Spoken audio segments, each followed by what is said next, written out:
Photowalk is a Loading Zone production. Has it been raining, Neil? How did you guess? Slightly. I'm worried that this week's show may be a tad on the long side. Somebody said recently, "Oh, Neil, you'd be so much more popular if everything you did was 20 minutes or less." That's not really what the Photowalk is designed to be. It's you and I, isn't it, with our cameras and the letters I take out in the mailbag. And I don't know about you, but I'm not really into doing 20-minute power walks. I'd rather take my time, find some pictures to make, spend some time with you. And so I'm heading into, well, a little bit further along into Berkshire, along my favourite canal. Quite a quiet stretch, actually. Let me make an opening photograph. My sketchbook image. It's a bit of a... Well, there's clouds in the sky, there's no doubt about that. But it's not exactly the most inspiring day light-wise. There we go, the railway's never far away from me, is it? Oh, Neil, have you come on a train spot? No. Right, there we go. That's the early morning train to London gone past. All my pinstripe brigade are on board. F4, 125th, 640 ISO, since the light is a little bit challenging at the moment. And there we go. First sketchbook image to start the show. The foreword. There's no Barney today. He's at Marie's, or Marie's, as we always say to him when we're talking to a 1 year and 1 month old cockapoo, that is. That's his language. So he's off at the dog groomers, Canine Sassoon, which he seems to like. Well, I always thought he liked personally as a person, though I suspect he's not that keen on the whole pampering thing. But today when I dropped him off, he wasn't very keen at all. He gave me that, "Well, really? I thought you were promising a walk. You drive me here? What's all this about?" He's a dog with a penchant for rolling in fox and badger wotsits. Not exactly the kind of behaviour from somebody who's going to relish being made to smell like your grandmother's bathroom. Do all grandmothers' bathrooms smell of talcum powder? Anyway, so I'm about to make, with family and a few friends, our annual pilgrimage to the Isle of Wight for a few days. And Sir Barkalot gets to stay at home with the parents-in-law again. He's not allowed on the farm where we're staying, which is a great shame, because he most certainly would have been there. Last time he stayed with the grandparents at the house, he gets to rule the roost, obviously. It's my pad, you do what I say.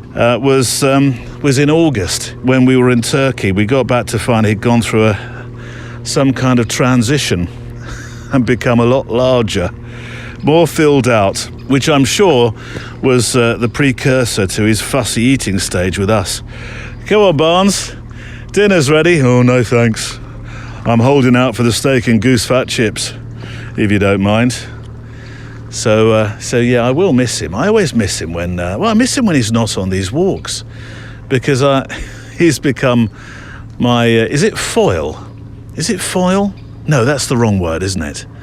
But I always talk to him when we're on these walks, as you've no doubt worked out now. And he makes some of the suggestions on whether we go left or right. Often he makes the suggestion. But the Isle of Wight, I do love that place. Time does stand still there. Stop the clock on the Isle of Wight.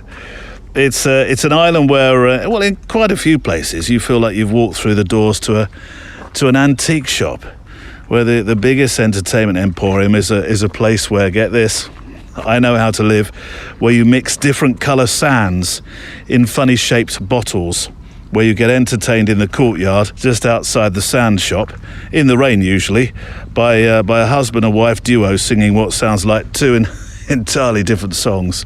Neil, you need to get out more. Have you heard of Vegas? Yes. We have a lot going on here in terms of entertainment. There's a lot of sand, sure, but it's all out of town. And most nights the entertainment is Celine Dion or Elton John. Note to self, check availability. But for all my teasing, I do like the Isle of Wight. And no doubt we'll share more than a few pictures and stories next week from the place. I'm going to try and make some portraits, some street ones, much to the dismay of my kids, I'm sure. Dad, do you really need to talk to them? Just walk on. There's only a small stretch of water between the mainland and the Isle of Wight, but you have to get there by ferry or cat or hover. You can't swim, and I think the drag currents between the two. Well, somebody once said they're a bit like the currents around Alcatraz. Everything points to the fact that it's not too much of a stretch of water. You probably could. What is this today? Why is everybody hooting? Got helicopters going overhead. I've got... Is there some work going on over there? Is that what's happening? I thought I'd come along to this stretch a bit further east, where it's usually quite quiet, apart from the odd train. There we go.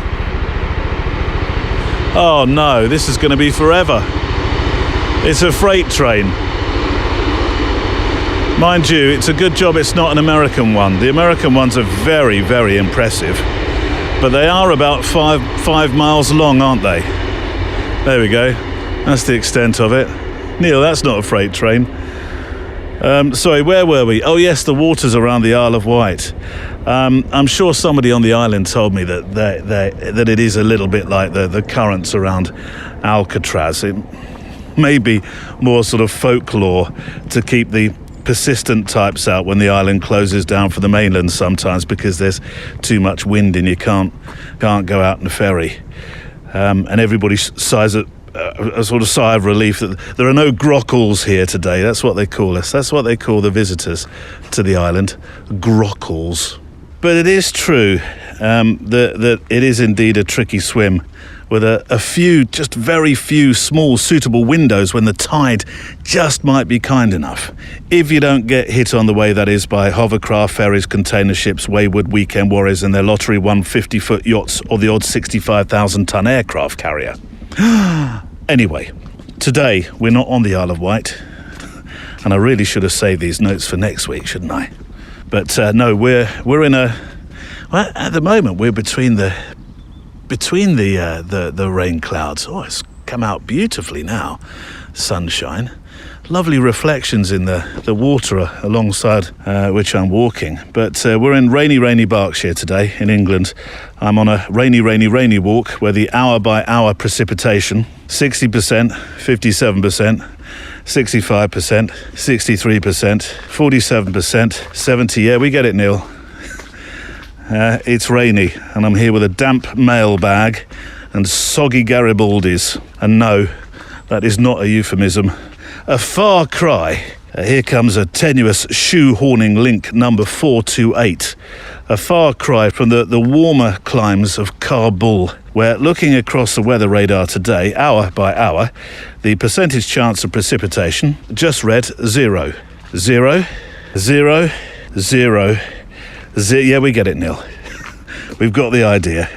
A country that is the photographic landscape, either literal or urban, for many of my guests' stories today. Lynzy Billing, who is a journalist and photographer from Afghanistan, but equally with British roots, as you'll find out, along with, that is, my really very obvious and glaring inability to properly work out regional and international dialect. It was, I am sure, Lynn Fraser, one of our extra milers, who first brought my attention to Lynzy's work, who is a traveller with a camera. Well, both Lynn and Lynzy are, to be fair.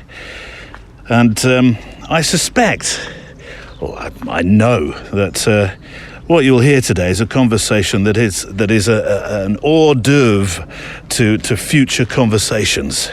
And I say that mainly because we touch on the stories that she's been making, both with pen and camera, her journey into investigative journalism, and now being a self-trained one.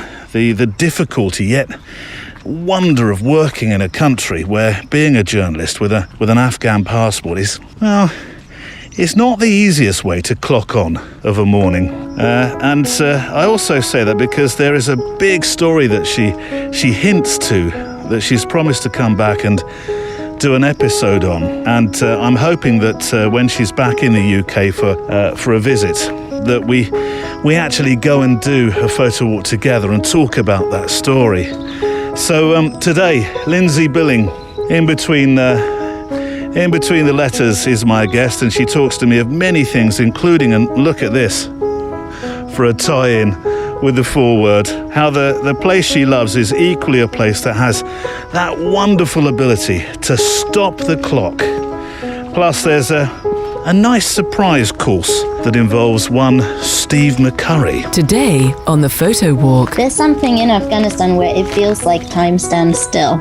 And I feel like the Teeth Maker story is one of these examples. You know, you had this American photographer go in years ago, and the shop looks exactly the same as how he witnessed it. Stories of life told by photographers, and today those stories come from Lynzy Billing, the thinker Chris Orwig, and lover of nature Iris from Alexandrov Klum, Steve Shipman, and some brave open water swimmers called Jess and Millicent, and you. It's a unique, special kind of podcast made from the letters you send in and the thoughts you have about making pictures, whatever and whoever you make them for, whether you're a full-time pro or just somebody who wants to collect life in whatever box you carry.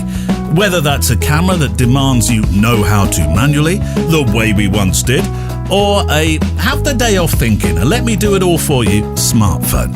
This is a show about how making pictures makes you feel, what it does for us, what it does for those around us. And I've said this figure a few times now, so you'll be able to tell me before I even get to it. 6.6 billion people have access to something that will make a picture. So there's a lot of us to go walking together. Spread the word. In the mailbag today, and following last week, why being a jack of all trades is maybe the best thing you could possibly be, because you are a, stand by, multi-potentialite. A multi-whatsy-what's it, Neil? More very soon. We're visiting Swedish castles, learning about faith in the deep south, or at least opening your eyes thanks to a photographer who is making the most incredibly interesting stories to help you understand what people feel about their faith in the deep south. We're open water swimming, or at least photographing it, and rekindling a love for making pictures. So, shall we walk then? Checklist out. Coffee and Garibaldi is a bit soggy, but packed? Check. Boots on and laced? Check. Walking trousers or shorts? Check. Warm towel for the open water swim? Check. Spare batteries? Check. Memory cards or spare film? Check. Earbuds in? Check. Lens caps off? Let's walk. Just behind this weir that you can hear, here is it's wonderful. It opens up onto a lake that I've not seen before. They've cut some trees down along this path, and I can see through to a lake. It's idyllic. Swans luxuriating. There's a walk definitely around it. It looks like one of those get off my land walks. It's tempting me. But I'm not quite sure if I can find a way in, I'll try and head in. As we enter winter, in the Northern Hemisphere at least, for me, and I mean this, not just because I'm trying to construct a shoehorn tenuous link number 429, for me, it's time to get my stuff kit-wise together. It's a kit spring clean at the start of winter, as it were, if you like. I sort out what I have and haven't used. It's a trimming and trading time, the double T. For instance, and this might surprise you because I know on the other podcast that I present with me, reprobate Buddy Mullins, that we've talked about this incredible the new 18mm lens. And I bought that and lost. Oh, hang on. Is this a way through? Oh no. There's barbed wire there. That says keep out, doesn't it, in any language? So I bought the 18mm, and I know that Kev absolutely loves that particular lens. But I haven't really found it's the lens, it's the focal length for me. Oh, Neil, I'm getting a nosebleed. It's all getting a bit technical now.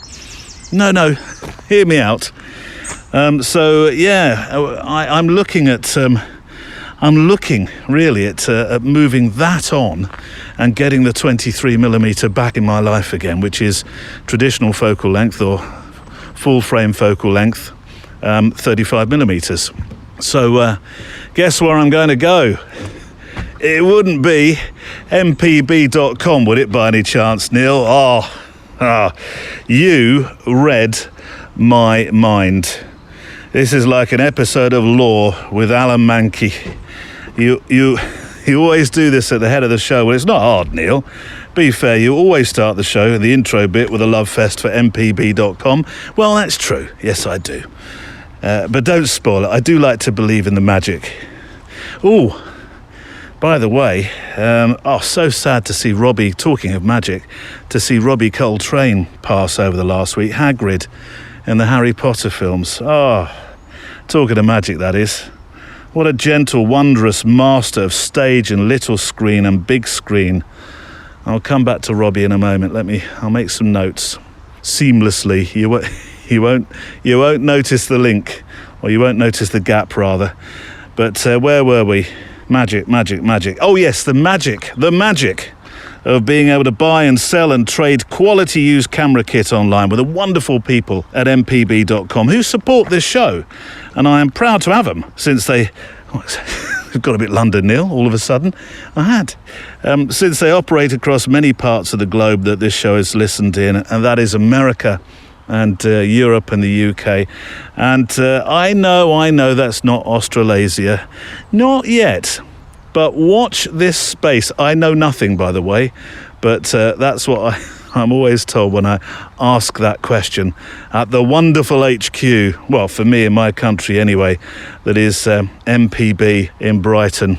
So if you buy, sell or want to trade camera kit and you live in America, the UK or Europe, then mpb.com is the place to go for your kit needs for quality and price. And I will be going there over the next couple of weeks, well, online that is, while I work out if this 18mm really does need to go to a new loving home, a new loving camera bag, so that I can welcome in an old friend from Fuji, the 23mm. I'll link to mpb.com on the show page today, and thank you for the pictures that you've been sending in of the kit that you've been trading using mpb.com. I really appreciate that. If you have been doing that of late, then please send me the pictures of what you've been buying or selling. Right. Just while I remember, and having gone off on a tangent a moment ago, which is so unlike me, obviously, following the sad loss of Robbie Coltrane, there were some tweets that I just needed to remind myself of that I had seen earlier during the week. Hugh Laurie tweeted, "I hope it's okay to spout memories. I used to ride with Robbie Coltrane between Manchester and London in his sort of, whatever that means, restored MGA. I'd roll him ciggies while he discoursed on the ways of the world, and I don't think I've ever laughed or learned so much in my life." And Tony Robinson, who's one of my favourite actors of all time, love him as Baldrick. Tony, anyway, from Blackadder, tweeted, "Robbie, you are such a sweet man and so talented as a comic and as a straight actor. Dictionary was my favourite episode of The Adder ever. And it was all down to you, mate. Rest well." You know, when you find something where you think, oh, yes, you really want to share it, don't you? And I want to share that with you, because when I read that tweet, that was exactly my thoughts. It was a fantastic sketch from within Blackadder. So what I'll do today is I know it's nothing to do with photography necessarily. I'm not aware that Robbie was necessarily a photographer, unless you're just about to correct me on that one. But let me share that on the show page today. I'll pop a YouTube film down at in the video inspiration section of the show page for today's episode, and you can see that particular sketch. Really, what amazing writing. Really very clever indeed. And Robbie Coltrane, a sad loss to acting, definitely.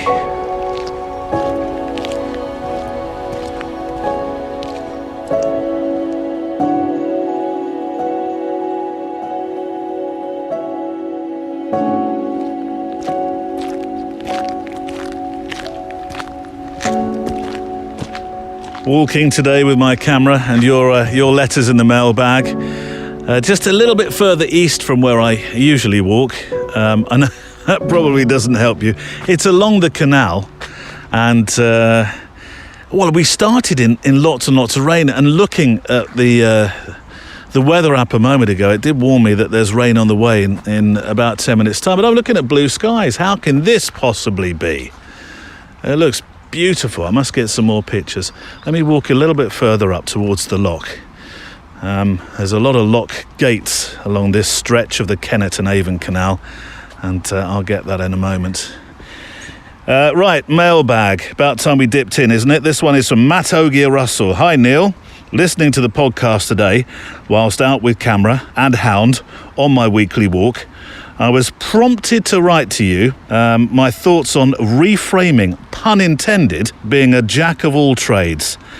We started last week, that was the foreword, wasn't it? We talked about the jack of all trades. In fact, the guest, Imran Nouri, that was one of the angles in particular when it came to talking with him on the podcast as a guest last week.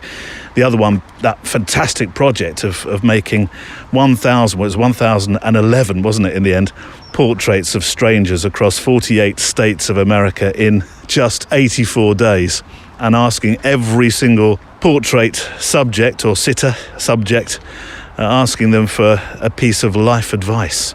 Amazing project. But we talked about the jack of all trades, and that's what Matt's referring to here. The question, what do you want to do when you grow up, is one that we all get asked from an early age. And Matt says, at 56 years old, I still can't answer with any kind of certainty. There are just too many choices, too many exciting things to do, too many opportunities to learn. I've been many things and worn many hats over the years, including structural engineer, chef, sound and lighting, standing for local elections, not elected but did get a healthy number of votes. Oh, don't hang up your hat on that one. There's a new job in town to go for. Neil, don't get political. I'm not, just saying.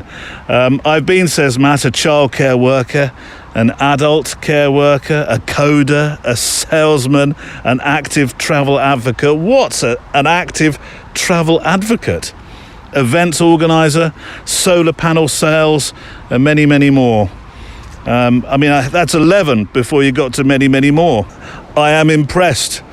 For the last 20 years, my partner and I have been fostering children. I mean, that is a big 12th occupation, isn't it? That's the occupation. That's just what a marvellous gift that is, to be able to offer the children in your care. Anyway, that's for another show. During that time, I studied environmental science with the OU, that's the Open University, self-built an extension to accommodate more kids, and had a number of full and part-time jobs as time and the needs of the children in our care dictated. For many years, I felt deep inside that perhaps something was wrong with me. Despite success in everything I did, I'd quickly get bored or despondent at the limitations set by the people or the culture of the environment I was working in. And this would lead to, and this is where it gets a little less light-hearted, bouts of depression. And then I came across a TEDx talk some years ago that showed me that perhaps I was a different kind of person. Rather than having a potential, I am a multi-potentialite. Let me just make sure I've got that right. Multi-potentialite. That's right, multi-potentialite. Doesn't matter how many times I said, I'm saying it the same way. It's a new word to me. But my word, Matt, yes, this is why I love presenting this show. Or rather, perhaps the phrase is facilitating this show, because you are the writers. And each week you write in with thoughts that, like this, are absolutely brand new to me. They're revolutionary to me. And frankly, for some people, I hope a little bit of chicken soup for the soul, to quote a once very popular read. I'm not sure, do they still do chicken soup? When I start something new that interests me, says Matt, even though I've never done it before, I dive headlong into learning. And perhaps more importantly, bringing past experience and knowledge that may have nothing to do with the subject in focus, another pun intended, to bring something fresh and from an alternate perspective to the role. Matt has sent me the link, by the way, to this particular TEDx talk that has clearly made a healthy difference in the way that he thinks about his desire to multi-potentialize. I made that word up. The next chapter, for me at least, says Matt, now that all of our foster kids are growing into their adulthood and moving on with their lives, is a planned move to Portugal, where my son lives. Not quite sure what we're going to do there yet. Maybe an eco-retreat.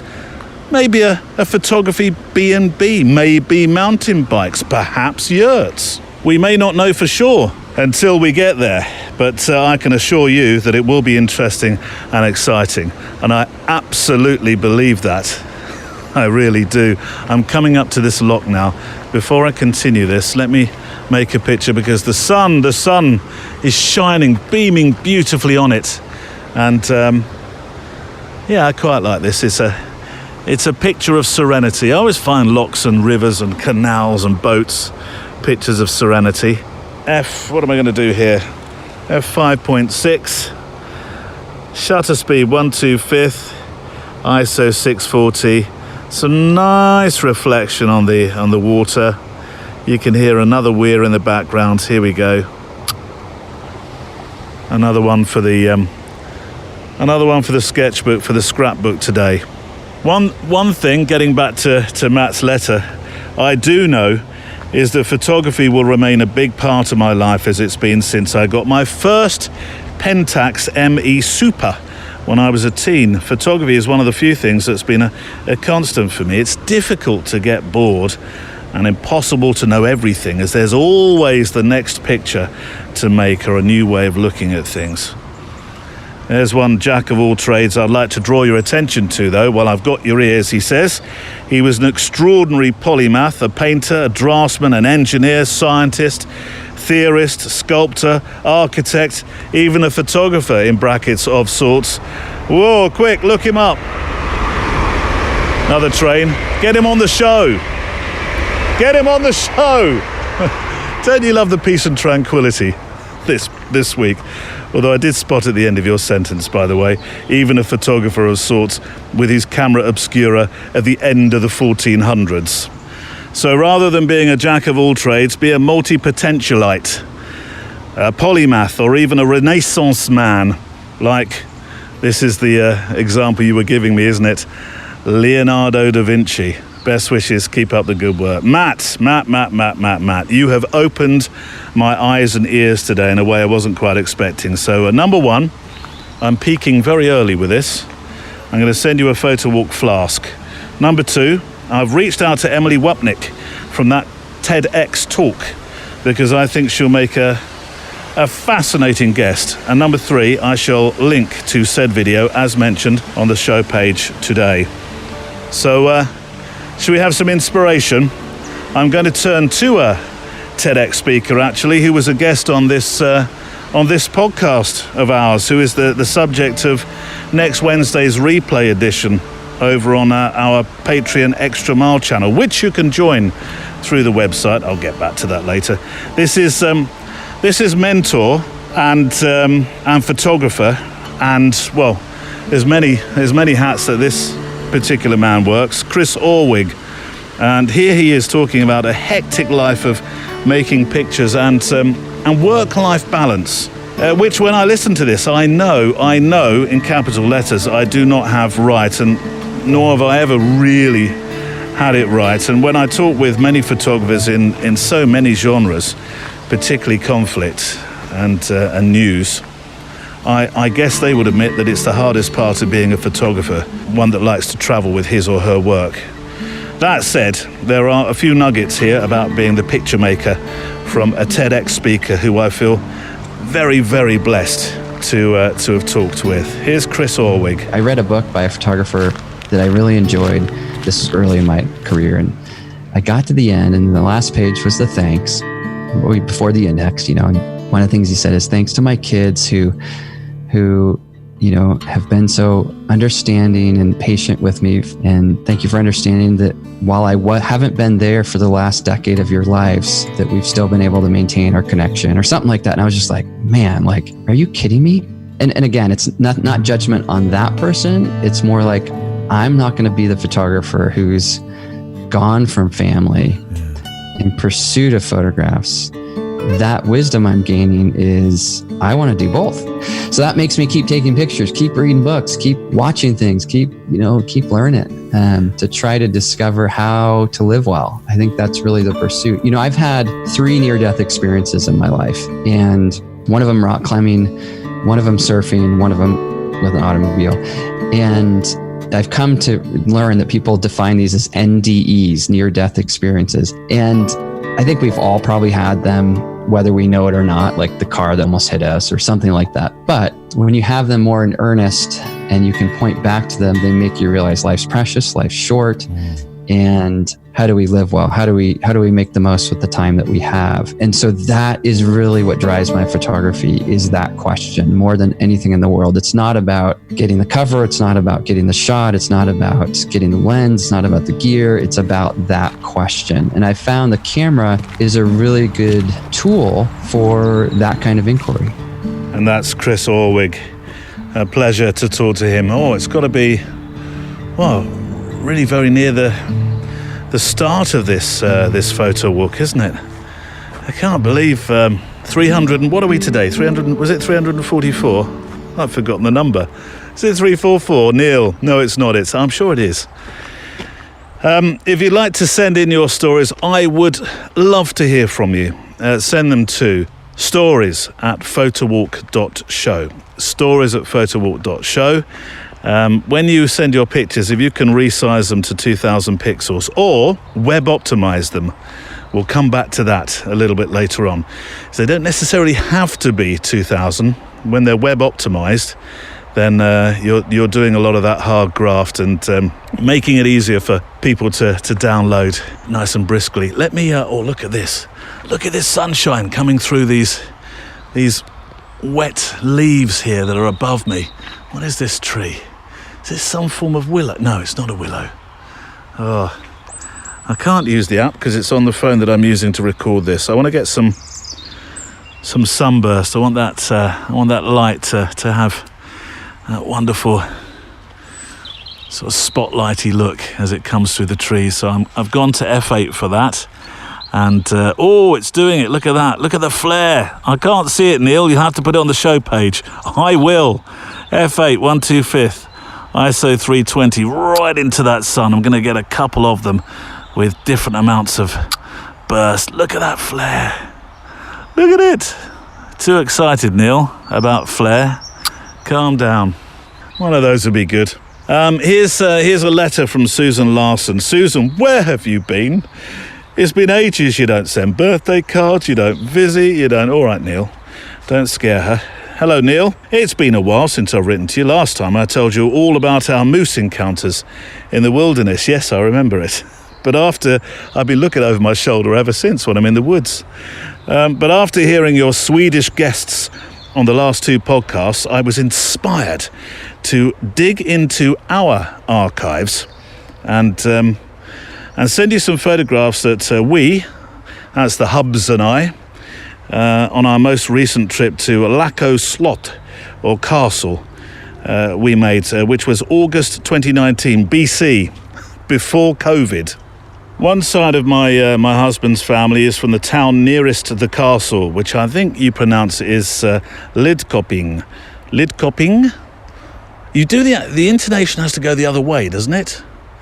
Where we lived when our children were small in the early 1980s. And we often returned to Lacko for our photo walks when we spend our summers there on the west coast of Sweden in the old farmhouse we inherited from the other side of my husband's family. You lucky thing, you. I don't want to show that I'm having an envious moment, but I'm having an envious moment. A farmhouse in Sweden. Will it make a good photo retreat? Hint, hint. Like your Swedish guests, Alexandrov Klum, we are also, rather, a photography duo, because that's what Alexandrov Klum is, isn't it? It's Matthias and Iris. Though rather than collaborating on our art, which is what they do, we complement each other. So many times we look at the same subject, all excited, and when we get home and look at the photographs that we've taken, we see completely different things. That's because you're pointing your cameras in completely different directions, Susan. Don't be smart, Neil. Nobody likes a smarter. I get what you're saying. I thought you might enjoy seeing some photos that we took at the castle. Mine are taken from the castle grounds, including, I did spy it actually, a replica of a Viking ship, the Sigrid Strada. And Charles, who must be Hubs, took the photos from inside the castle, which include one picture of glass art pieces on display as part of that summer's exhibition. Once again, thank you for the enjoyable podcast. You're most welcome. Thank you for being there. I look forward to it every weekend when I batch cook our meals for the week. Oh, you're somewhat organised. Best regards, Susan Larson. Well, Susan, let's play a few moments from that episode where I featured Alexandrov Klum, as you mentioned them, the artist duo who were on talking to me about their sincere love of nature. I asked them toward the end of the show, since we've been talking about the state of the planet and their work, of course, being around, well, it's based around love, isn't it? Falling in love with nature, being in love with the planet, being in love with each other, which I know sounds all a bit simplistic as a concept. Though do go and see their work, then you might get the idea. I asked them both, when looking at the planet, considering the planet, if they have hope. And here's what Aris said. I believe there is hope. Of course, there is hope. And I think now, together with our knowledge, if we're able to turn inwards and to find a practice, it doesn't matter if it is having a walk in nature or just finding a practice in your everyday where you're able to still those thoughts and to find some kind of peace inside. I mean, if we're looking for superficial things outside ourselves, we will suffer. And I think we will suffer more and more. So I think it's a matter of going back to yourself and finding that kind of peace and being able to give that to the world in some sense, as you're doing right now. Well, with this podcast or what we're trying to do in our work, just trying to find that light that makes you feel alive and that you're important. It's important that you are alive in this time right now.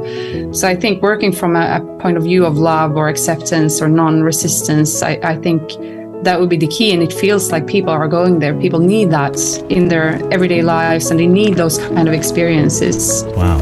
Yes, there is hope. That's Aris from the artist duo Alexandrov Klum. And I'll put a link to their episode so that you might hear more of their art and about what they're achieving, what they're making with their pictures and their sound and their films and music. And it's another guest that I will no doubt be coming back to in the future. Talking of guests, let me introduce our guest for this week, who you've gathered will be hopefully making her first of a few visits. I like this idea, and I'd always thought that when you interview people, it's kind of not necessarily a one-off, but it usually is a one-off. You have a conversation with them, you write, you research, you record, you edit, you play out, and that's it. That's your relationship with that guest. But I think with the Photowalk, it's turned out to be somewhat different in that we've had guests on a few times. I wouldn't say necessarily multiple. I don't know. Jason Florio, yeah, we've had on a few times. We've spoken to Sean Tucker a few times. Yeah, why not? And I think that's good. I think they become not just friends of the show, but photographers, voices, people that you recognize and you get to learn so much more about, because it's not just one visit and here we are, here's a t-shirt, kick you out the back door again. No, it's not like that at all.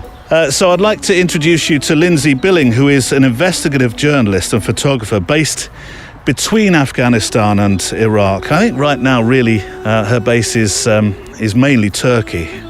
or more specifically Istanbul. That seems to be her ops centre.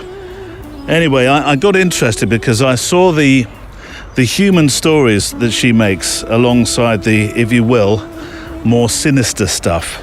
So it's a real mixture of light and shade and light. Now, we've been trying to link up for so long, we really have, and we've kind of missed it. We've certainly been playing Twitter message tennis for quite some time, but I did catch an opportunity a week or so ago to have a conversation, and this is, as I say, I think a long introduction to a photographer, a reporter, a humanitarian, actually, I think as well, who you or rather we will be meeting more in the months to come. I love a story of somebody who's seen something, or they believe they have a calling, something they want to do, and they've gone and made it happen in spite of people, perhaps well-meaning people, but in spite of people suggesting it wasn't perhaps their calling, or less charitably, how perhaps they saw her fit into their world. So here is, part one of two parts today, and more parts to come in the future, of a conversation with Lynzy Billing.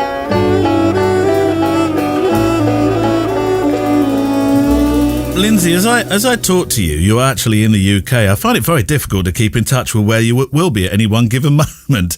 It seems you are a journalist and photographer, very comfortable with life out of a suitcase. I am constantly unpacking and repacking suitcases. That's true. Were you driven by any one particular photojournalist or journalist in this adventure? Oh, that's such a hard question.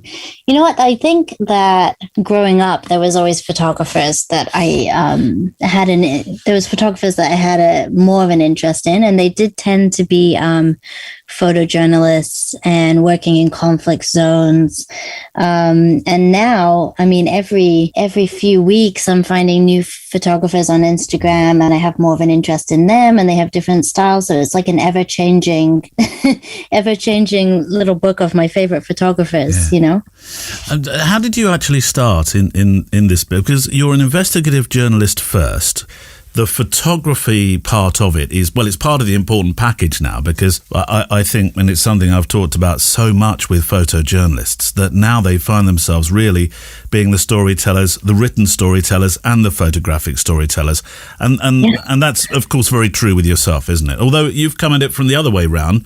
It was the writing first, photography second. It was, actually, it was the I never studied journalism, actually. I studied photography at university. And I went on and I joined the news desk as a photo editor, and I was working for some newsrooms in London. And so I always had an interest in photography. I studied it, but I always wanted to be a writer, and I didn't have the training. I never studied it. So while I was on the news desk at BuzzFeed first, I spent a lot of time trying to convince the editors to let me write stories, as well as I was going out on jobs for them, photographing and doing assignments. And I always wanted to write as well. And then I remember the first story the editor at BuzzFeed let me write, and there was this wave of Syrians who had arrived in the UK, and I went up to Manchester to meet them and photograph them, but also interview them. And that was my first written piece.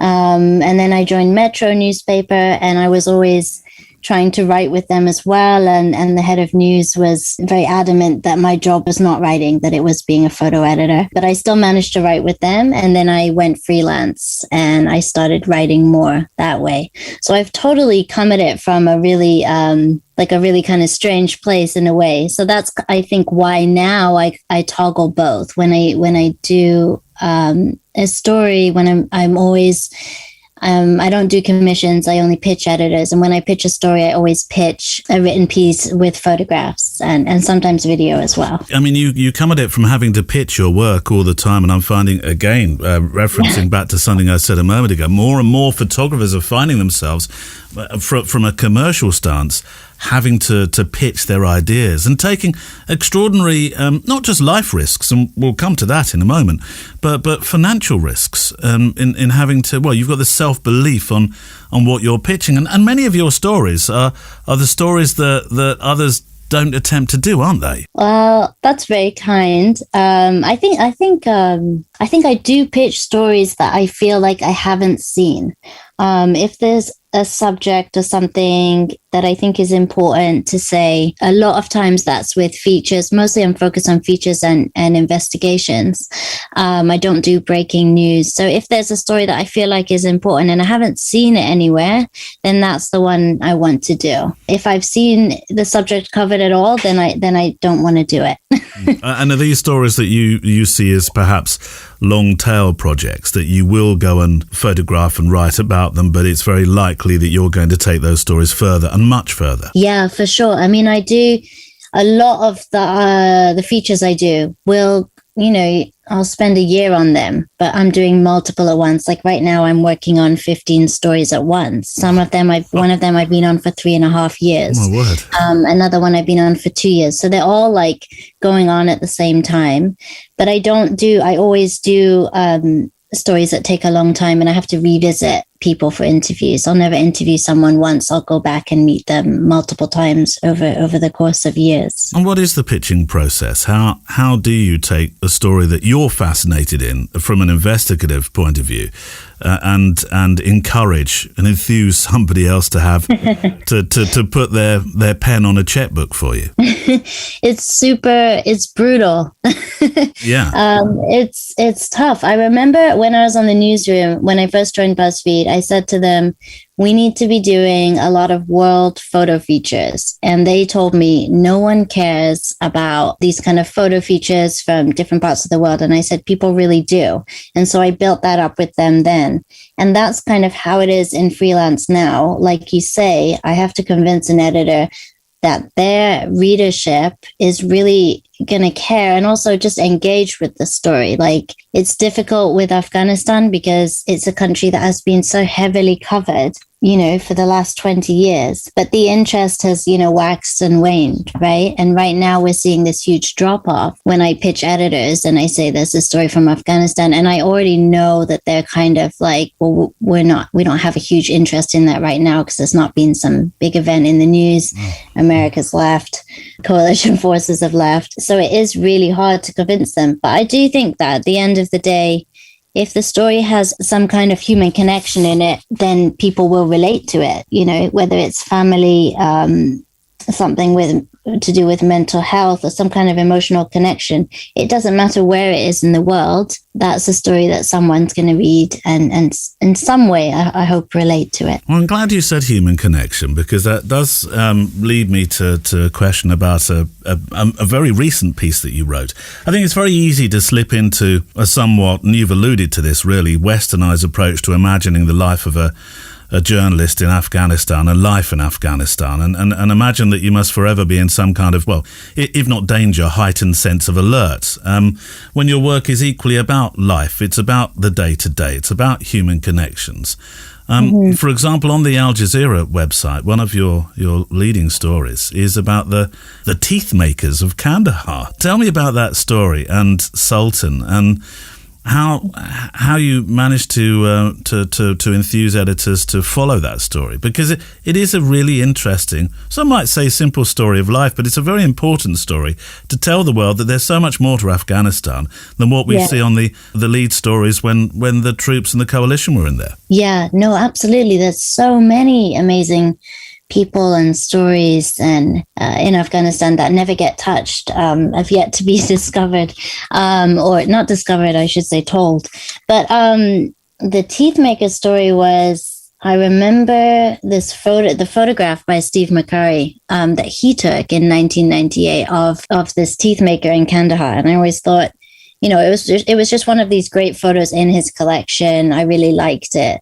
But then recently when I was back in Kandahar earlier this year, I was thinking, what happened to this man? It would be really interesting to see if he's, still around, still making these dentures out of his little shop. So I started going around the city center and asking people if they knew who this man was and showing them the photograph by Steve McCurry. They were like, everyone knew him, and they directed me to the shop, and that's how I found the family.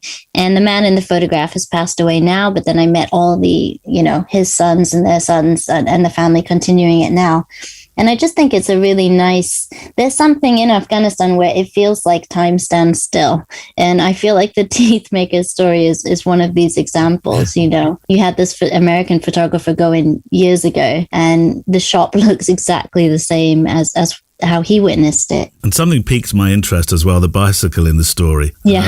Let me read from the article, your words. Suspended from the ceiling at the back of the shop is the bicycle that appears in McCurry's photograph of Sultan's father.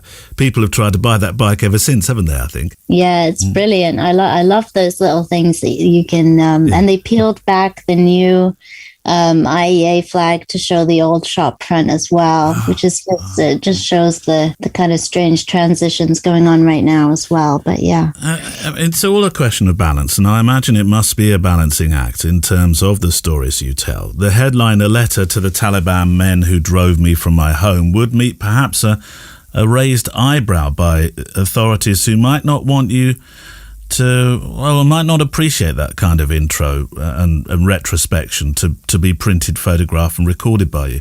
Do you find permissions difficult? Oh, it's been an interesting year in terms of permissions. I went back I say went back, after the change of government last August, I went back in January, and I've spent most of this year back in Afghanistan. And the first thing I did when I got back was I got the new work permit, the new IEA work permit. I got my letters of permission to report anywhere in the country.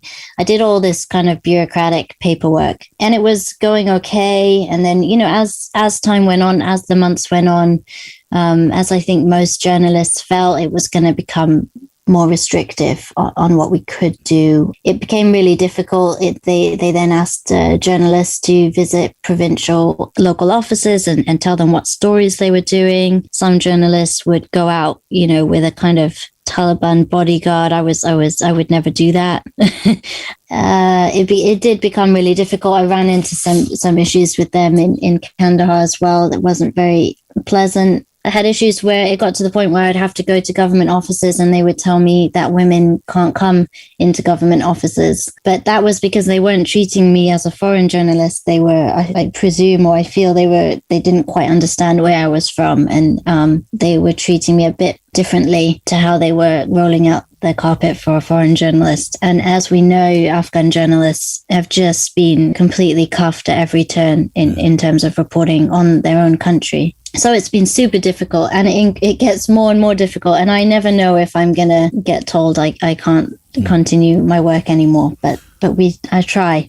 But beyond that nationality, this is where, because there's a slight hint of the American lilt in your voice here and there from the East Coast, I think. And there's the English background. You're visiting relatives at the moment as we speak in, I think, Plymouth, wasn't it, in the southwest? But your nationality is also. Were you born in Afghanistan? Yeah, I'm half Afghan and I'm half Pakistani. Right. But I'm adopted by a British family, so I have British citizenship, and I hope to. I'm surprised you think I have an American accent, but I think that's probably from international schools growing up, because I grew up.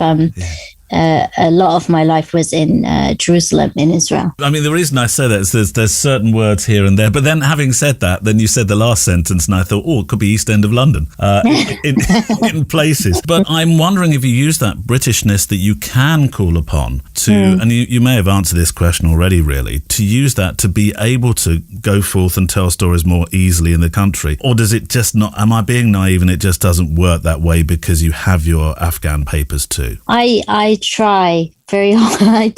I do. I'm not going to lie. I do try to use the British card. It's really differs from person to person. It could be very different with a Taliban official in the city versus, or in Kabul in the capital versus one in the provinces. It really depends. So how they take me. Some of them are really not buying the British card. A lot of them have asked me where I got my fake passport from. Oh, really? So, okay. Yeah. But yeah, it's going to be, I think, increasingly difficult to do the reporting I want to do. And I'm already feeling that. I've had a lot of difficulty over the last few months, a lot of run-ins, a lot of no's. But I don't know the best approach because it's changing so fast, except for just to keep going and keep trying with it. The country's in this grip of spiralling humanitarian, social and economic crises, as I've read through your writings. The children that you photograph, though, Lynzy, have a resilience like I certainly can't imagine. And they must be some of the hardest stories to tell. How do you go about those stories?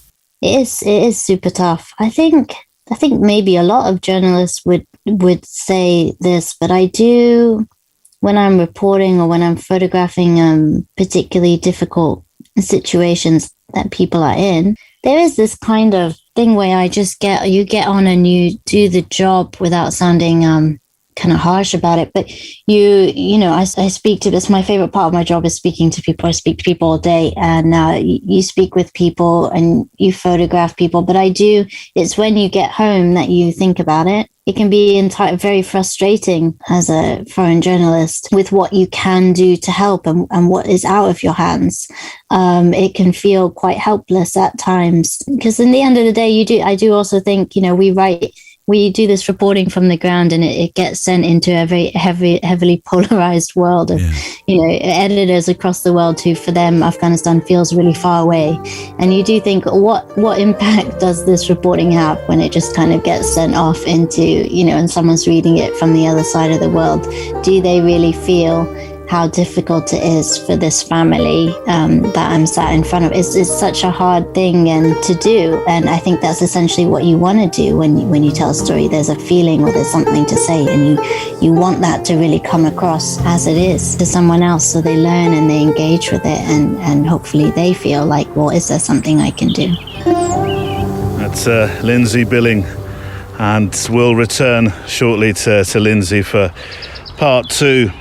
If you'd like to send in your stories and the pictures that you make to the Photowalk, because that's what drives the show, it really does, then please do send them in to the email address, which is stories@photowalk.show. You can contact me, of course, through the Facebook group that we have called the Photowalk. And I am intending to spend a lot more time in it. It's been a hectic end of the summer and start of autumn. But I see so many fantastic posts in there. And we do sometimes take our inspiration for some of the topics we talk about on this show from the Facebook group. So thank you so much for those that contribute to that group. But send them in otherwise to the email address, which is stories@photowalk.show. 2,000 pixels wide with your pictures. I will come back to optimizing pictures to send in a short while, because I know some, not you obviously, but our other listeners sometimes gets a little bit confused, which is fair enough. It's sometimes a bit of it's a jungle to navigate through, a jungle to push through. Am I mixing metaphors here? It's sometimes tricky, isn't it, to know what to do with your images when you're trying to use them on Instagram or your website or send them into shows like this. My thanks to our extra milers, those who go the extra Photowalk mile to support this show. You really are so very important and precious. You are. I don't just say that, I mean it, because without you there wouldn't be a show. We've sort of, I suppose, got stuck on a number of those that support us.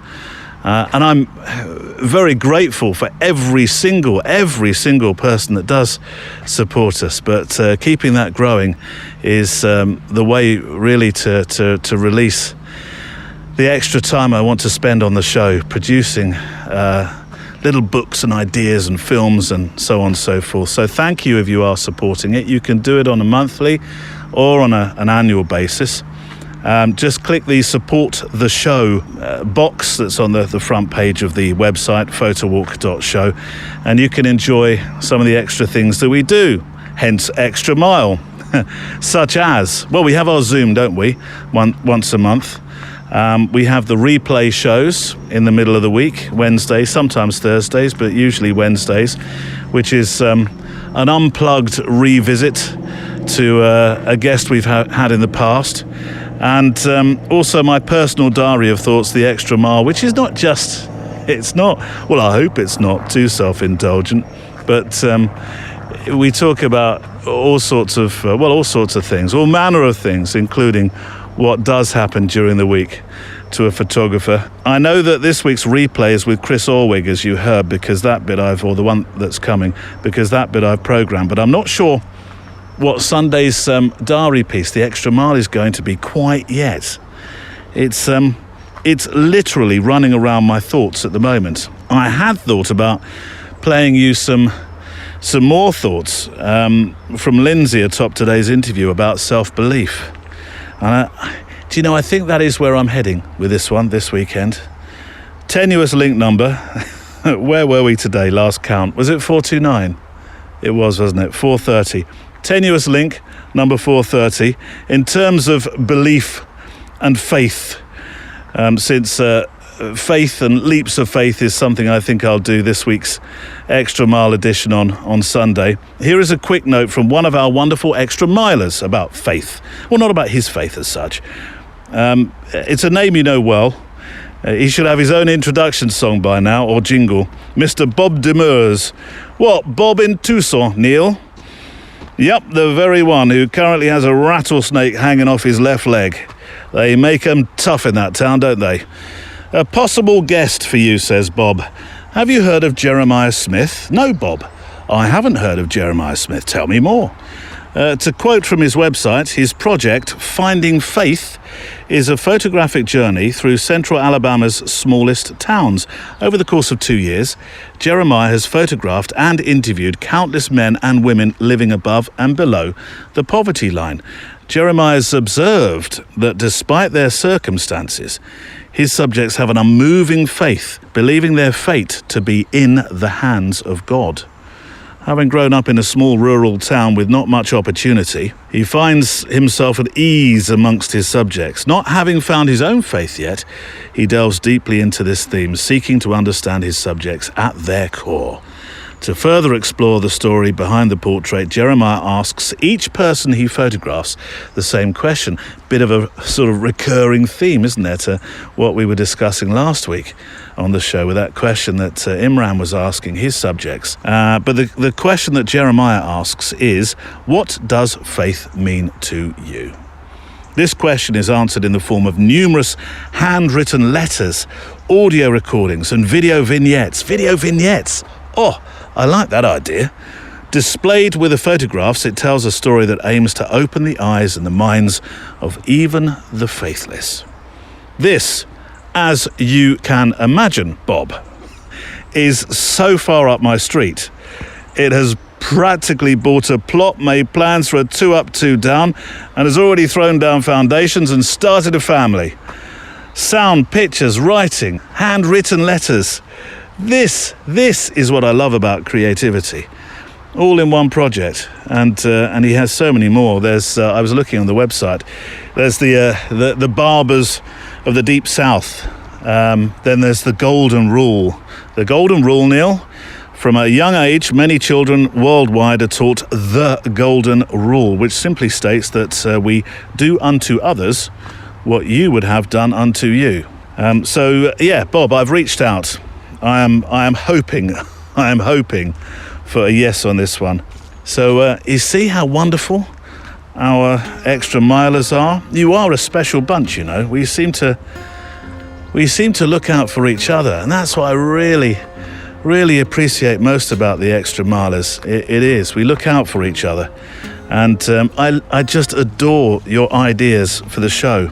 We do in our Zoom meet that I mentioned a moment ago, and the next one is the second. No, it's not the second. It's the first. It's the first Tuesday of the month, which is the first, not the second. Note to self. I did get that right in the invite, didn't I? I hope so. I'll check that when I'm back at base. We do a little production meeting in our monthly Zoom. It's only about 10-15 minutes. I run through a few ideas and ask a few questions. Maybe we should more often have a little sort of share of guests that you think will be fantastic for the show. They don't have to be famous. Jeremiah, I'd not, with all and I mean this, all due respect. People usually who say with all due respect don't usually mean all due respect at all, do they? But I genuinely mean with every ounce of due respect to Jeremiah that I'd not seen his work before. Now I have. I'm very much the richer for it. Maybe that's something we should do within our Zooms. Another note to self. Lots of notes to self.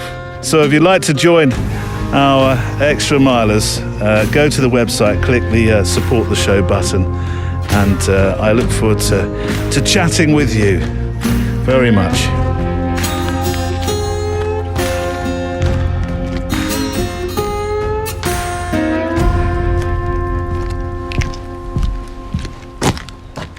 There's a house just along the way.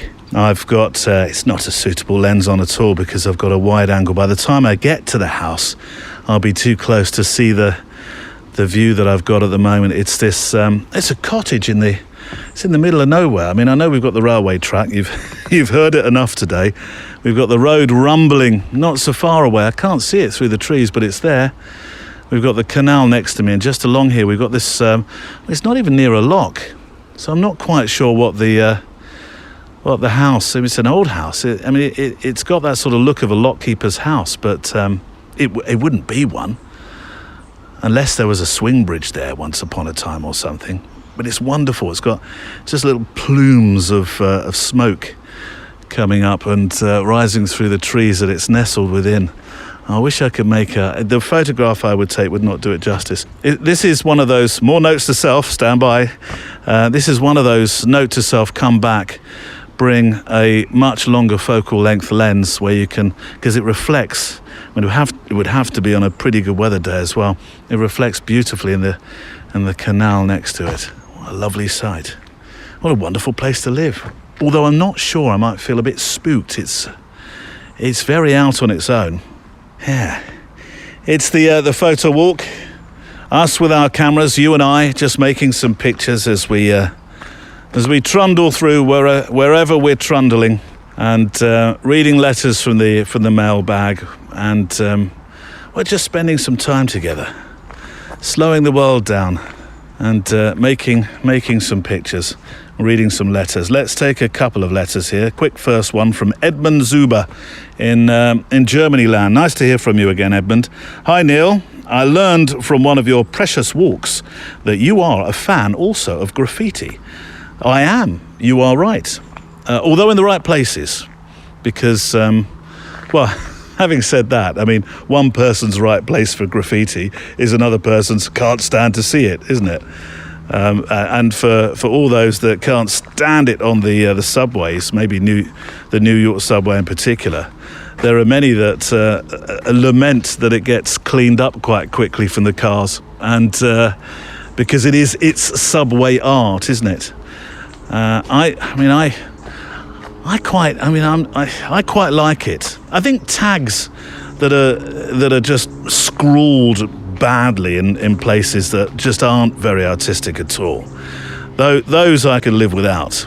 And when they're sprayed on somebody's private property, and you think, oh, please, my garage door, no. That I don't appreciate. I don't have a garage door, but you know what I mean. But otherwise, yeah, I've seen some phenomenal art. And you look at the work of Banksy. We talked about Banksy. I know it's a very, very, very, very obvious example to give, but the works of Banksy and various other artists is just extraordinary, isn't it? Some of it, a lot of it. We're travelling. Move on, Neil. We're travelling for some days in England's south and have visited friends in Southend-on-Sea, says Edmund. Southend-on-Sea? Did you get your jabs? He says with a cheeky glint. Oh, I love Southend-on-Sea. That was my original stamping ground when I was but 21 with my first car, the Beetle, the VW Beetle. It was a white one, and I personalised it and stuck some musical notes across it. Not fantastically artistic, but it made it mine. And I used to travel with my girlfriend Catherine, with a K, very important, down to Southend from Hertfordshire, a journey that took about, I don't know, hour and a half or so, maybe a bit longer, in the days when petrol cost £5.42 for a complete fill-up. And we go to the pier. And, fantastic, wonderful memories. Anyway, says Edmund, the walls at the parking lots around Royal Mews and Alexandra Street are decorated with fantastic and huge graffiti. I'm sure you've seen them. I haven't, actually. But if not, absolutely worthwhile visiting. I could send some pictures after returning home. Best regards from your outstanding and impressive Jurassic Coast, which is where you are now by the looks of it, Lulworth Cove. Oh, Edmund, beautiful upon beautiful. P.S. Just a quick iPhone shot, which I would love to use of Lulworth Cove, but for some reason it all went a bit squiffy with the email that you sent in. It made it smaller than postage stamp size, but do please, yes, send those pictures in. I would love to see them. And then here's a mail from David Brown. We were talking about open water swimming at the head of the show. Well, swimming to the Isle of Wight. And David has been photographing, what would you call the collective noun for a group of swimmers? Would it be a brave, this is open water swimmers, not those that go to heated swimming pools, those that swim in the sea in particular. Would it be a brave of swimmers? Maybe a madness of swimmers. Hi Neil, the popularity of open water swimming, says David, has grown over the last few years. As we have family living in the northeast of England, we stay when visiting at Saltburn by the Sea, to give the town its full title. It was my first introduction to the pastime of open water swimming. I got up early, took a short walk to the beach, and I was surprised to see a car park full of men and women heading off all together to the sea line. I thought, this is utter madness. But the next time I was up to visit, I took a camera and I walked down to chat with the swimmers, a friendly bunch, and I just asked if I could take some photographs, and they bravely said yes. Oh, listen, that's not brave. Well, it is brave for some people, I know. Brave, though, David, I think we can both agree on this, is throwing yourself into icy cold waters. Particularly, well, the river swimming can be quite... I mean, the river that I'm walking along now, it's a bit murky, but then again, it has been raining. I'm not sure I'd want to swim in it. See, I like to see the bottom. I want to see what's below me. And that's why I probably would find lake swimming and river swimming in the UK a bit tricky to navigate in all senses of the word. But in the sea, again, I like to see what's beneath me. I remember swimming in Croatia. Beautiful, where I was anyway, beautiful. You could see, I mean, it was absolutely, well, see-through right to the bottom. Fantastic. See all the small fish and, it's not quite the same when you're swimming off the coastline in the northeast, is it? So now when we're up there, says David, and we go quite often, I go down to that beach and I take my camera. And these days it's all, hi, Dave, how's the family? As I said, a friendly bunch. They are, Dave. They really are. As for open water swimming, yes, it's great. The benefits, says David, to me at least, far outweigh the first cold toe in the water. Hang about, Dave. This makes it sound like you've joined the clan. Is there a self-portrait amongst the pictures that you've sent that I'm using on the show page today? Because there's quite a few. I think there was 10 or 11. I've used 10 anyway. I know that. See the pictures on the show page and see if you can spot Dave in any of the shots. But I tell you what, having a camera, as David found there, having a camera is the ultimate passport, isn't it, to talking with people. It opens you to a world of opportunity. It is much like having a dog. I've never talked to so many people since I've had Sabarkalot. And I must admit, today I've been walking along this path and I've met a couple of people and it's been all very, quiet, sort of zip, nothing, sort of flatline, no conversation at all. I'm thinking with Barney, obviously Barney's far better looking than me, I appreciate that. But having a camera, it gives you it's that passport to conversation, to meeting people, to opening conversation, isn't it? It really, really is. Let me, it reminds me as well, Dave, let me play you a bit of audio that I recorded. I went down to mpb.com in Brighton to record that special. And I think it was the episode previous to that, or the one after. I think it was the one previous. Because I was in Brighton, I recorded a Photowalk show. It made sense. And I took a little amble along the seafront myself, Dave. And I met a few swimmers, or I saw a few swimmers. And there were two swimmers in particular that I thought, let me just go and talk with them. I've got my camera. I've got my microphone. Let me go and have a chat. And see if this idea of having this perfect passport, the camera, the microphone, just this way to engage in conversation, and it's almost, I think it gives you, it's like a superpower, Dave, isn't it? The camera gives you this opportunity to open up conversation. And that's what I did. This is Jess and Millicent. I'll play you the whole piece. It's only about, 2 minutes 15, something like that. Talking with me that particular day, the swimmers that I met, Dave, with my camera when I went walking along Brighton Beach. One thing I've seen off the coast today is people swimming in the sea. They must be mad. And there are two ladies here that I'm going to go and talk to, because they didn't so long come out of the sea. They're standing there in their long jackets. Hello. Can I doorstep you, so to speak, on the beach and ask you some questions? You've both been swimming, because I saw you, and I thought at the time, they must be mad. This must be... Are they on... Well, I'm using that word very carefully, because some people use this, don't they? Because they do it for sort of mental health benefits as much as anything. That's why. So I need to know your names first of all. Lady in the hat, looking really... Well, you're not cold, actually. You look... You're wrapped up. You're wrapped up. You've got a white hat on. You look really warm. Yeah, I am. So, what's your name? My name's Jess. Hiya. Jess and Millicent. So, Millicent, you nodded your head furiously when I said the mental health benefits, and we talk about that a lot on this podcast. That's not the reason you did it, or is it? 100% it is. So last year, this is Jess and I's second winter going into doing a full winter of sea swimming. But I would say until last year, I really, really struggled in the winter for me. I had seasonal affective, I really, really because Brighton's a holiday destination.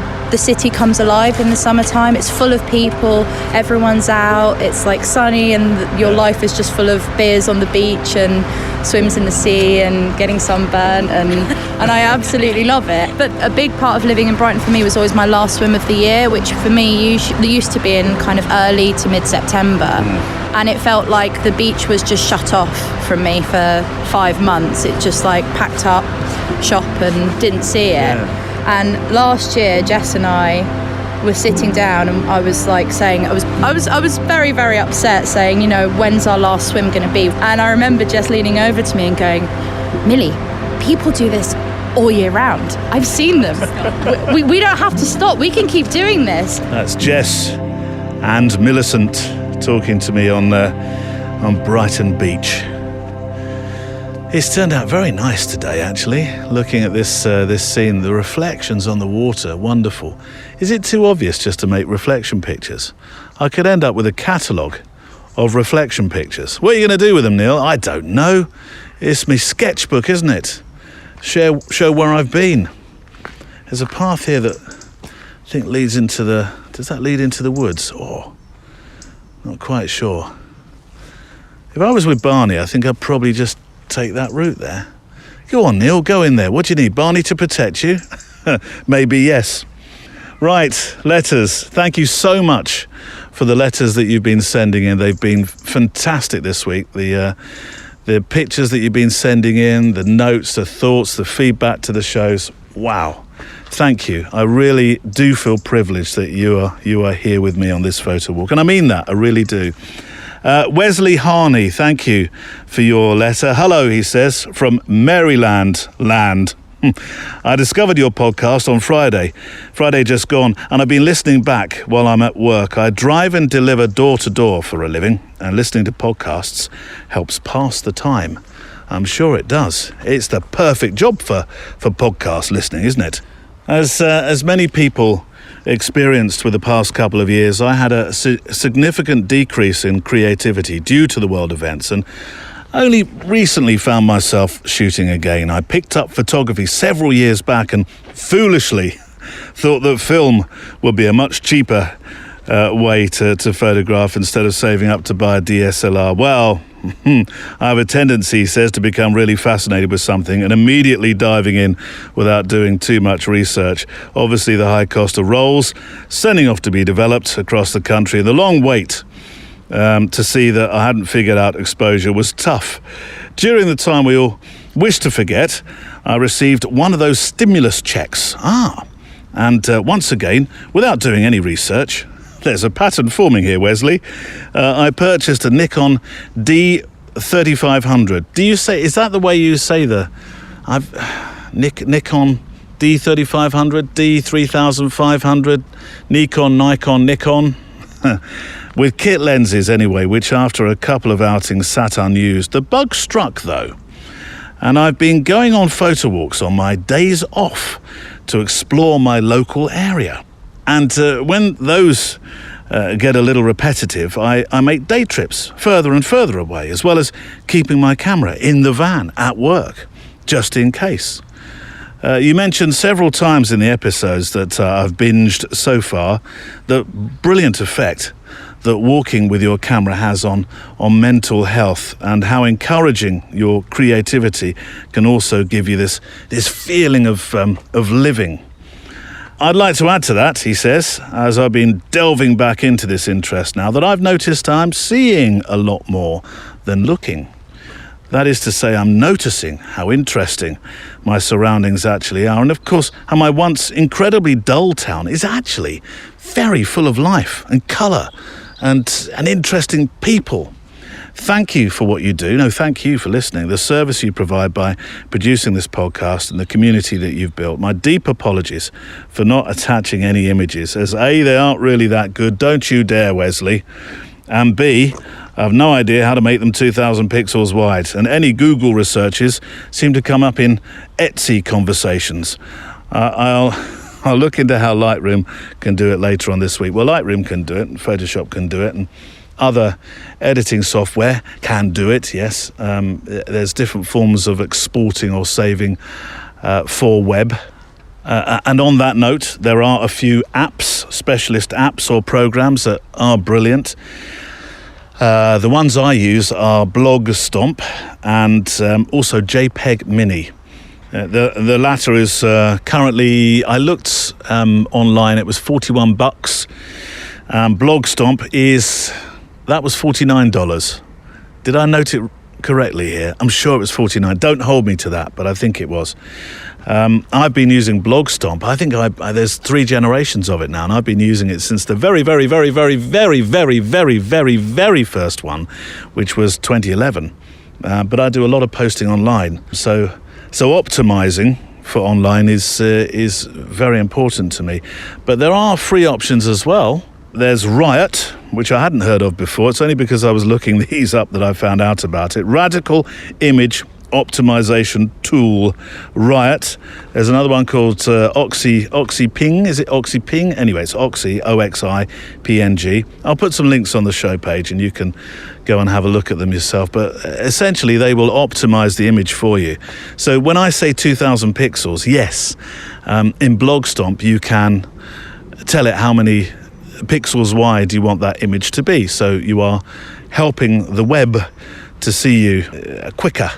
So you're optimizing your image. Now, I don't think they all necessarily give you the size of or the dimensions wide that image will be. If they don't, but you're using image optimization software or an app, that's good enough for me, because that's preparing it for the web. So it's not gonna take ages and ages and ages and ages and ages and ages and ages to download. Anyway, Wesley, thank you for your Insta address, which I will put on the show page today, so you can go and see Wesley's work and agree with me that it's certainly worth having on our show page.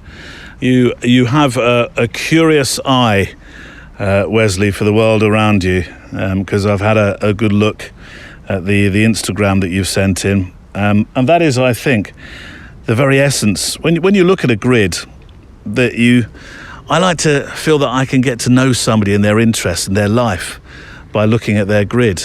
Obviously, not everybody wants to share everything about their life on a grid. I get that entirely, but thank you for that.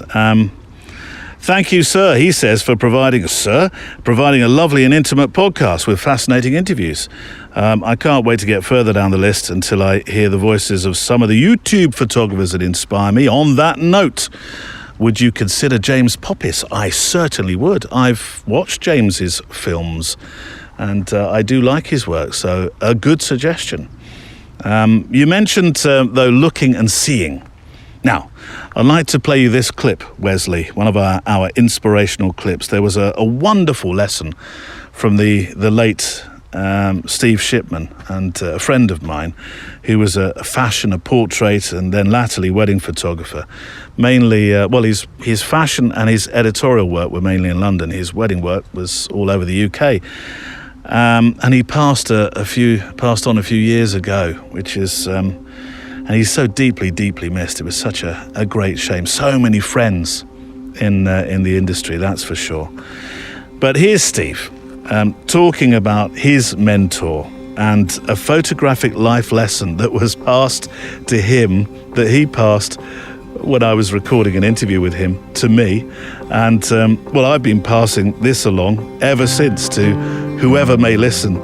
This is Steve Shipman. Most of the London photographers that I knew about, the commercial photographers, had assistants. Most of them had studios, full-time assistants. Some of them had a PA working with them. They all had agents, and they were big names. And I was lucky enough to work for one of them.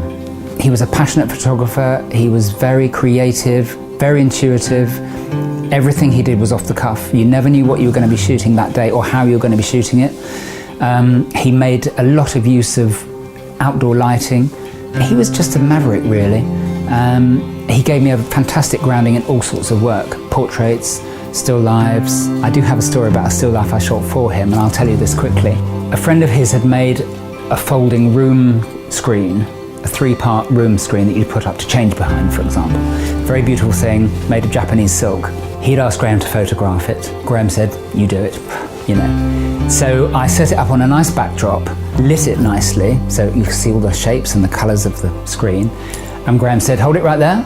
We're going to hang a light bulb in front of it, a bare light bulb." So he did that, and he looped the light wire so that there was a circle in it. Just a little artistic touch, very typical of him. We shot it on 5.4. I ran the film down to the lab, waited for it to be processed, and ran it back to him thinking, that looks great. Put it on the light box, and he said, "Where's the loop in the wire?" And I looked at it again, and the wire had swung round. So the loop was straight onto the camera, and I hadn't noticed. And I said, "I'm really sorry." He said, "You're looking, but you're not seeing." And that was a lesson. The late Steve Shipman, and I will link to the episode that he appeared on within the show notes today. Steve, actually, he and his best mate Phil set up an evening once a month to, it was in Hertfordshire, a place called Hertfordshire, or county called Hertfordshire, St Albans, the Roman town. Now, we used to go there with a school visit. What was it called? Verulamium? Was that the Roman name for the town? Ooh, if it is, that proves I was listening in that class. But they used to do a monthly photo talk, it was called. And Steve really breathed life into that event because he wanted to. He was a continual learner, was Steve. And he wanted to listen to photographers that he was inspired by. So he set up with Phil this event so that they could invite the photographers along, and he'd have an opportunity to listen to them talk. And I remember actually speaking at an event, and I was talking about photo films, where you meld together sound and still images on a timeline. And Steve turned up. And talk about imposter syndrome. I know. We've talked about this before. We talked about it last week, actually. But I did feel a strong element of that, because there was Steve sitting in the front row, and I thought, oh, what have I possibly got to teach Steve? But he's such a lovely, charitable, marvellous, generous, caring, calm, natured. Any more adjectives you want to throw in here? What a fantastic man, and much missed. Right, second part of my conversation with Lynzy and Lynzy Billing. And in this part, I talk initially with her about this thing called curiosity, which we've already spoken about today. I know it's a habit and a notion well serviced, isn't it, by carrying a camera. It is like, as we've said, the calling card, your permission to get to know somebody or a moment better. Have camera will show curiosity. So here's my second part of the conversation I had with Lynzy Billing. Lynzy, it seems to me that a strong drive for your work, for your assignments, is this sincere wish to show the human stories of Afghanistan in particular. But like many photojournalists, fighting to find space in journals and newspapers and online with the more popular stories. And I'm not just talking celeb culture, but if one person is illuminated and inspired by the stories you tell with both your camera and pen, it seems to me that that's what keeps you personally invested in telling the stories that nobody else seems to want to, because they're not populist. Yeah. I think so. I hope so. I mean, I do think that, one story I'm working on now it's like a 3.5 year investigation, and I am coming near the end of it now, and I do have these moments of like, is anyone even going to read this from top to tail? And is anyone going to like care about this? That is because I feel like so many people, hundreds of people have come into this story and shared their stories very bravely. And I feel like they need someone to hear it. And you do have these moments where you're like, is this actually going to make any impact whatsoever, whether it's to someone's personal thoughts or to, legislation, and have that kind of broader impact on things as well. I'm going to quote a lot in this particular conversation with you, things that you've written. Well, you're a writer and you write so well, so I might as well. I've sat and talked with hundreds of rural women in Afghanistan about what kind of emotions they could display in comparison to emotions men can display, and the difference between sharing these emotions with their natal family and their married family. Sharing their emotions, feelings and complaints with their married family is virtually non-existent. It seems to me you're, Lynzy, an incredibly important, not just sounding board, because that wouldn't be right, a conduit. Do families see you as an influence that carries a weight that they may feel uncomfortable with? Because certainly some people are just not able to talk to their families, but they can talk to you, and you're possibly the first person they've been able to talk to. That's an interesting question, Neil. I do think that I have heard people do. Some people do get excited that they can talk to me or just kind of say anything. A lot of times it is. I remember writing that, and it was particularly because rural women really don't have a big presence in the public sphere. They don't have a lot of places they can turn to and talk to. If they're at home, they're largely at home with other women or children. When girls go to school, they're largely at school with other girls. And I do think when I come into their home, I really, all the women do have so much to say. They're super smart. And I think there's almost a rhetoric around Afghan women that I see thrown around a lot, which is like, well, not a rhetoric. I mean, when people say things like, oh, they are uneducated, so they're not going to be able to explain something. And I don't feel that. I feel like they have so much to explain, and they really do explain it. These are their lives and their stories, and they have more to say than the men. So I do think they probably take advantage of me being a guest in their home, telling me lots of things. Yes. The westernized view, I suppose, formed by watching television reports, populist news reports about troubles, is all we get to see in the main about this extraordinary, large, multicultural country. What is it about the place? This is the first time I've ever been able to ask anybody who is Afghan what it is about the place that is so extraordinary, because you have a love affair with it, of course, because it's your country. I do. I have a love-hate relationship with it. But in a good way. Hate isn't so strong, maybe. Maybe too strong, but a dislike with because I've seen a lot of different countries come in and out of it, and there's a lot of difficulty with that. But I think, what is it that I love? There's so much. It is completely fascinating from one village to the next. I think the thing that is most special about Afghanistan is that there really isn't two areas that feel the same, to me anyway. The provinces are all completely different from one another. The districts are completely different, the villages, the people. And I think that the way that Afghans live their lives and the way that everything kind of revolves around family is something that is just really, really, really special. And you don't, I've lived in big cities before in the West, and there's this kind of, what's the word, anonymity? There's this kind of feeling of you don't know your neighbor, or you don't really know who you're living next to. And in Afghanistan, there's this total community feeling. And that sounds a little cliche to say, but it is really like something really special. And I've learned so much just about people from Afghanistan, and I take that to other countries with me, and these are things that are not just related to Afghanistan. This about people, about human behavior, about the way we're conditioned, and I think this kind of, I've always been really interested in this kind of psychology of human behavior, and I've learned so much about it in a country that, with people who've just gone through who've just had their country ravaged by war, and still managed to keep going, and it's pretty amazing. You mentioned other countries, and of course it's not simply Afghanistan that you work in and operate in. You work in the Philippines. You've told stories in Iraq. Tell me about the work. I know in the Philippines in particular you were writing about a topic that must be reasonably brutal to write about, the drugs issue, or moreover the war on drugs. Yeah, super complex.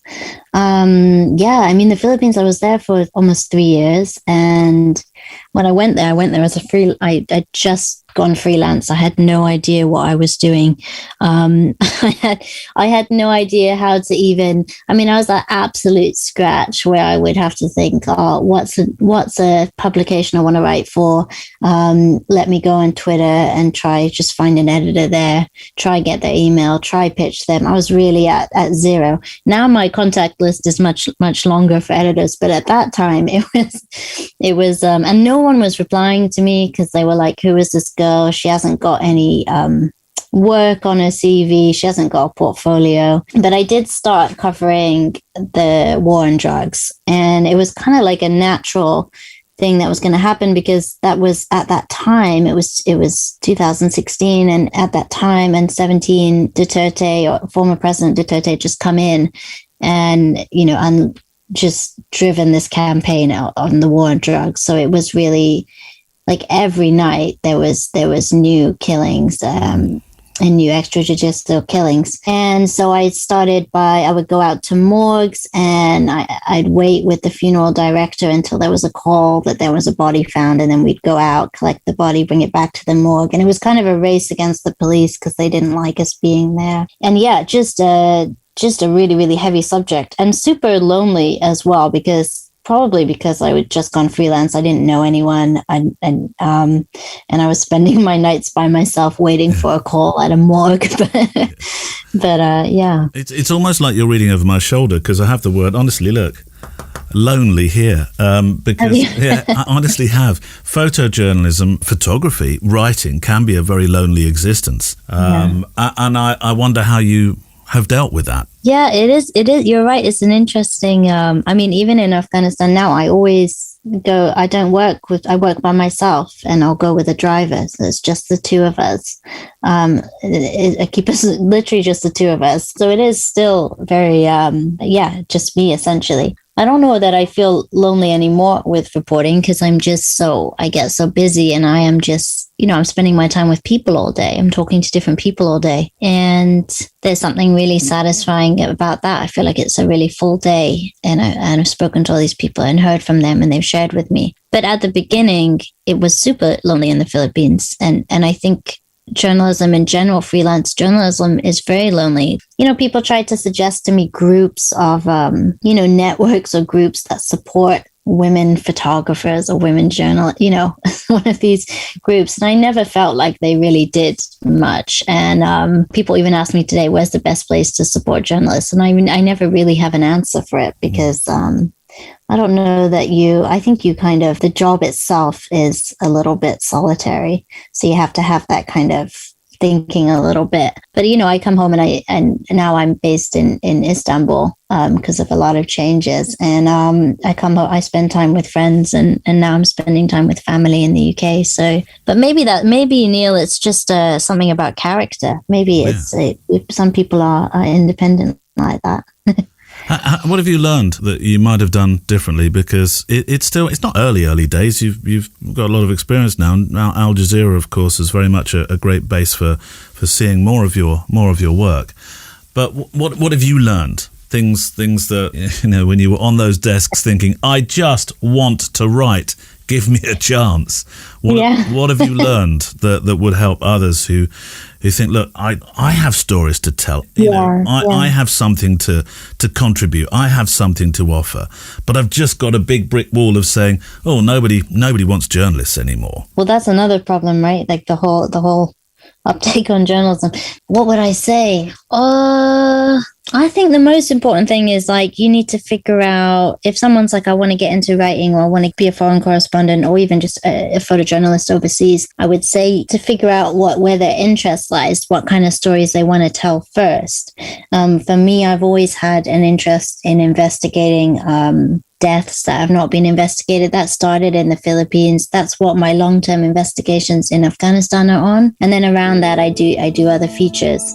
But I think the first thing would be find where your interest lies, and then just really figure out what kind of publications you like, where you want your stories to be seen. And then it really is just hard graft. I get a lot of messages in my inbox on Instagram from people that are just straight up asking for contacts, who's an editor for this place. And I do think there is this kind of idea that there is something in freelance journalism that is really helpful to go through yourself, which is just to reach out to people yourself, to build the kind of connections you want yourself, and really just work your ass off on it, Yeah. That's what it comes down to. I know it's a colloquialism, but it's very, very true. I think in many forms of life. What about the future? It's clear you love this. It's funny. I talk to photojournalists who say to me, in their entire lives, they never found, or they got close to the story. I think the late great Tom Stoddart, great affection on this program said once to me that he thought he got close to that story at the Berlin Wall, but he was never sure, and he was always waiting for that story. And I wonder if that's how you feel, and that's what will drive you as you go through the decades to come. I think I'll tell you right now, behind this call on my screen is a pitch list that goes into, it's about 300 stories that I really am dying to do. So that story is many stories that I really want to do, or I already started digging into. For me right now, one of the kind of most precious stories to me is this 3.5-year one, which will come out soon, this investigation, and that for me was that story, and no doubt it will be replaced with another that story in the future, but it was a lot of blood, sweat and tears. So I feel when it publishes, I might have to have a cocktail or a holiday or something, and then no doubt I'll just want to get straight back into it. So And that's Lynzy Billing.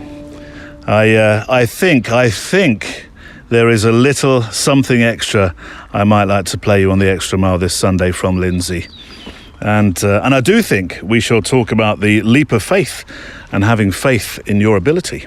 It won't be a studio one this weekend. It will be an out and about one, perhaps even with the sea, the calming sound of the sea in the background as well. Who knows?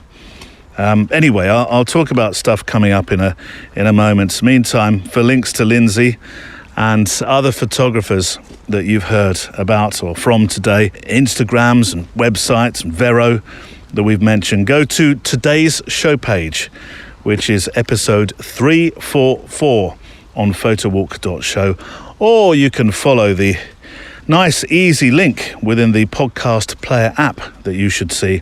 That will also take you there. Our playout song this week is from Harry Keyworth.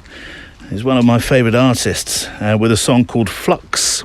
It's a wonderful, wonderful drifting song to spend a few more moments making your pictures and hopefully sending them in, because I do want to, and I mean this, I don't just say it. If you can send them in to stories@photowalk.show, that's stories@photowalk.show, or you can send in everything via the contact page on the website as well. That will be another way of getting through if you want to write some thoughts about what this wonderful thing, making pictures, means to you. And you don't have to be a professional. You don't have to be a hobbyist who's out almost every single morning making pictures. You can be somebody who just picks up their smartphone now and then and just really loves recording life as it happens around you and to you. So yeah, please send those stories in, because that's what really fuels the show. So Harry Keyworth in a moment with that song called Flux. This week's postscript to the show, the final thoughts. A photographic one from the Turkish playwright Mehmet Murat Ilden, who is a novelist as well and a thinker. Wouldn't that be amazing to be described as a thinker? Or even better, that would be your job, your occupation. What are you? I'm a thinker. Oh, that's great. Do you need exams for that? No, I just think. Anyway, on photography, he wrote the following. Blink and you'll miss, so listen, because I think these are wonderful words. They really are. Photography, he said, is an art of teleporting the past into the future. I never knew your name. Right dream, but didn't tell me.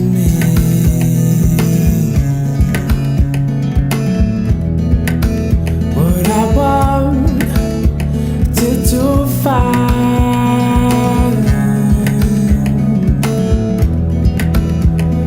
Flux in my mind.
distorted.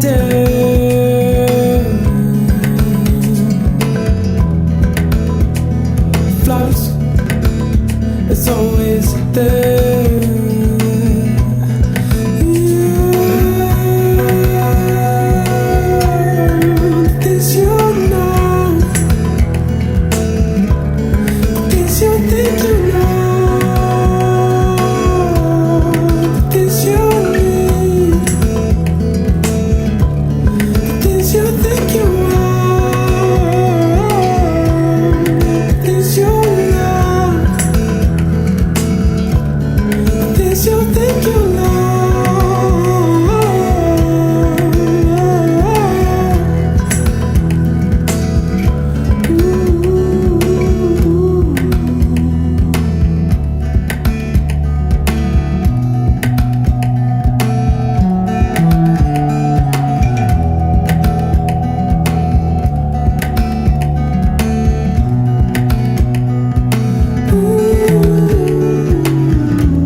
That's it for this week. My thanks to Lynzy Billing, the thinker Chris Orwig, and lover of nature Iris from Alexandrov, Klum, Steve Shipman, and some brave open water swimmers called Jess and Millicent.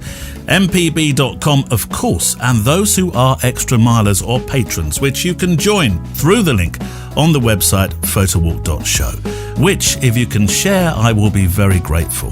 That helps so much when you are able to share the website or the URL for an episode on something like Twitter. So, to come Monday, a super treat as London street photographer Nick Turpin sets the next assignment. And then on Friday for the Photo Walk, Susan Flood, who is an award-winning photographer and filmmaker, zoologist, adventure travel leader, public speaker. Her work takes her all over the world, but she has a special passion for the wildlife and icy beauty of the polar regions, and is one of the very few women professional photographers who returns again and again and again to Earth's harshest and most demanding environment. Links and further research to what you've heard will be on the show page today, and you'll find a handy link in your podcast player app to that. Music from artlist.io. My thanks to Neil Ford and Andrea Gilpin and Emily Renier for your help behind the scenes, and I look forward to photographing with you, hearing from you and talking with you next time. The Photo Walk is a Loading Zone production.